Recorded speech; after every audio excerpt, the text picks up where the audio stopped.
Ce qui s'est déroulé au cours des quelques 24 dernières heures dans le détroit d'Ormuz a été l'un des épisodes les plus chaotiques à ce jour. Un véritable cas d'école de clarté stratégique, si l'on définit la clarté comme 3 annonces contradictoires avant le repas du midi, la situation n'a cessé de changer et chacun a figé le récit à l'instant précis qui servait le mieux sa propre narration. La seule manière utile de comprendre ce qui s'est passé consiste à suivre les faits pas à pas et à distinguer ce que montraient réellement les mouvements des navires de ce que les médias sociaux, les grands médias, Washington et Téhéran affirmaient à chaque moment. Une fois de plus, le micro a couru plus vite que la réalité. La géographie de basse-compte. Le dispositif de séparation du trafic au nord constitue la voie d'entrée depuis le golfe d'Oman vers le détroit d'Ormuz et la voie du sud est la route de sortie. Une partie de ce trajet passe dans les eaux territoriales iraniennes et une autre dans les eaux omanaises. En vertu de la Convention des Nations Unies sur le droit de la mer, les navires conservent le droit de passage en transit dans les détroits utilisés pour la navigation internationale.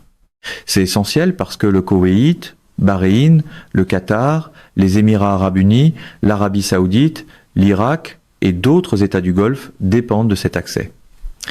La complication, c'est que l'Iran a effectivement imposé son propre système de voies à péage, a traité les dispositifs de séparation du trafic reconnus comme des zones dangereuses, a laissé entendre qu'il y avait des mines et a poussé les navires vers de nouvelles routes passant presque entièrement dans les eaux territoriales iraniennes, y compris près de l'île de Kechemen et de l'île de Larak. L'Iran contrôlait ce passage avec des allégations récurrentes selon lesquelles des navires devaient payer pour le franchir. En même temps, il y avait encore assez d'eau au nord d'Oman et au sud du dispositif de séparation du trafic pour permettre à des navires, y compris des navires de croisière, de passer du moins sur papier. Et, comme la stratégie moderne aime le rappeler, ouvert sur papier est souvent le cousin diplomatique de bonne chance. La vraie question était de savoir si ces eaux étaient sûres face aux mines ou à une attaque. Le récit public a changé à répétition. Le 10 à 7 avril, l'Iran et Donald Trump ont déclaré Ormuz ouvert, en disant que le passage commercial resterait pleinement ouvert pour le reste du cessez-le-feu. Un corridor maritime certifié apparemment par la seule confiance en soi. Cela a immédiatement déclenché une ruée vers le détroit. Ensuite, l'industrie du transport maritime a répliqué en avertissant que la route demeurait dangereuse malgré les déclarations politiques. Après cela, il est devenu clair que les navires devaient encore coordonner leur transit avec le corps des gardiens de la révolution islamique et que des conditions étaient rattachées au passage, notamment des questions liées au dégel de fonds iraniens. Ainsi, pendant que le ministre des Affaires étrangères affirmait que le détroit était ouvert, la réalité armée sur l'eau parlait déjà sur un tout autre ton. Le lendemain matin, le tableau s'était encore inversé. La marine iranienne aurait dit au navire que le détroit d'Ormuz était de nouveau fermé, tandis que 2 bâtiments auraient essuyé des tirs. Voilà qui résume assez bien l'art de proclamer la victoire avant même d'avoir vérifié la voie maritime. Pour reconstituer ce qui s'est passé, il faut lire les mouvements des navires contre l'horloge. À midi UTC le 10 à 7 avril, le détroit était déjà compliqué par le fait que l'Iran était à UTC plus 3 et Oman à UTC plus 4, de sorte que même les références horaires n'étaient pas nettes. Il faut dire que la confusion prospère toujours quand la précision devient un accessoire facultatif. Le premier navire à faire un mouvement sérieux a été le Celestial Discovery, un navire à passagers battant pavillon maltais, âgé d'environ 23 ans et jaugeant environ 42 000 tonneaux bruts, l'un des petits navires de croisière exploités par une compagnie grecque qui était coincée dans le golfe Persique avec plusieurs autres. Une fois le message lancé que le détroit était ouvert, des navires ont commencé à quitter les mouillages près de la frontière entre les Émirats arabes unis et Oman, ainsi que le grand mouillage des pétroliers, tous en direction d'Ormuz en partant du principe que le transit était possible. Pourtant, à mesure qu'ils approchaient, beaucoup ont ralenti, marqué une pause ou se sont arrêtés complètement. Le CMA CGM Everglade figurait parmi les navires en attente. Quelques pétroliers, toutefois, ont commencé à manœuvrer comme s'ils se préparaient à forcer le passage. Un petit navire égyptien a tenté sa chance, puis a fait demi-tour. Parce que, en géopolitique, le geste le plus rationnel consiste parfois à croire son radar davantage qu'un podium. Une ligne de pétroliers a ensuite commencé à sortir, menée par le Taurin, un pétrolier de produits et de produits chimiques battant pavillon panaméen, avec un historique qui soulevait des questions sur des cargaisons sanctionnées et sur son assurance.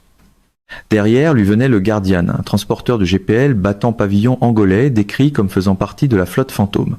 Puis venait le Rennes, un autre transporteur de GPL, lui aussi décrit comme appartenant à ce même réseau opaque. En même temps, un navire entrant se distinguait pour une autre raison. Le Moshtara K4, un vraquier battant pavillon panaméen, âgé d'environ 29 ans et d'environ 72 000 tonnes, semblait être un navire relativement propre, empruntant le chenal internationalement reconnu en partant du principe que le passage était réellement ouvert. Le contraste était frappant. Les navires les plus enclins à tester la route de sortie n'étaient pas les bâtiments ordinaires, assurés et opérant dans le commerce régulier, mais plutôt un groupe de navires au profil beaucoup plus trouble. C'est un rappel assez élégant que lorsque les acteurs respectables hésitent, les plus opaques découvrent souvent un courage soudain. Le point de bascule est arrivé vers 9h20 UTC. Le Sadmar Herald, un très grand transporteur de brut indien d'environ 309 000 tonnes, faisait route vers la sortie quand le United Kingdom Maritime Trade Operations Office a reçu un signalement affirmant que 2 vedettes armées de l'IRGC s'étaient approchées du pétrolier sans avertissement VHF avant d'ouvrir le feu. Le pétrolier et son équipage ont été signalés sains et saufs. Un échange VHF de passerelle à passerelle, qui a ensuite circulé, semblait montrer l'équipage insistant sur le fait qu'il avait déjà reçu l'autorisation de passer, puis essayant de faire demi-tour en urgence une fois les tirs commencés. Forme très moderne d'autorisation, permission d'abord, panique aussitôt après. Le mouvement du navire correspondait à ce récit, il a inversé sa route et est reparti vers l'ouest dans le détroit d'Ormuz au lieu de poursuivre sa sortie. Même pendant cela, 4 navires de croisière ont quand même réussi à sortir vers le sud à travers le détroit, dont le Celestial Journey, le navire jumeau du Celestial Discovery, ainsi que le Mein Schiff 4 et le Mein Schiff 5. Mais cette fenêtre n'a pas tenu. À 11h25 UTC, plusieurs porte-conteneurs, dont le CMA-CGM Diamond et le CMA-CGM Everglade, avaient déjà tourné et repartaient vers l'intérieur après un signalement indiquant qu'un porte-conteneur avait été frappé par un projectile inconnu, endommageant certains conteneurs sans provoquer d'incendie ni de pollution. Puis, à 12h UI UTC, le capitaine d'un navire de croisière a signalé une gerbe d'eau très près du bâtiment. Ce signalement correspondait aux positions du MSC Euribia, du Mein Schiff 4 et du Mein Schiff 5 pendant leur sortie. En très peu de temps, le message est devenu impossible à manquer. Même les navires qui avaient commencé à bouger en partant de l'hypothèse qu'Ormuz était ouvert se heurtaient maintenant à une action hostile, directe ou quasi directe. C'est généralement le moment où les gouvernements sérieux révisent les faits, pendant que les plus bruyants révisent surtout leurs adjectifs. Au moment où l'image s'est stabilisé, presque tous ceux qui se dirigeaient vers la sortie avaient fait demi-tour. Il y a bien eu une tentative de percée, mais elle a été limitée et très inégale. Certains pétroliers sont bel et bien sortis, mais la plupart des navires qui semblaient prêts ou capables de passer étaient des bâtiments de flotte fantômes plutôt que des transporteurs commerciaux réguliers opérant sous pavillon, assurance et pratique commerciale normale. Cela signifie que le pic apparent du trafic sortant le dit à 8 avril était trompeur si on le lisait au premier degré. Il ne montrait pas une réouverture normale du détroit. Il montrait un mouvement étroit, chaotique et dangereux dans lequel le transport maritime conventionnel refusait en grande partie le risque ou se retrouvait forcé de reculer. L'image ensemble demeurait confuse parce que le détroit était présenté publiquement comme ouvert alors que le comportement des navires, les signalements de tir, les impacts de projectiles et les renversements de cap indiquaient exactement le contraire. Les faits sur l'eau comptaient davantage que les déclarations. Et une fois de plus, la réalité s'est révélée désagréablement continentale, têtue, documentée et fort peu impressionnée par l'assurance théâtrale des conférences de presse.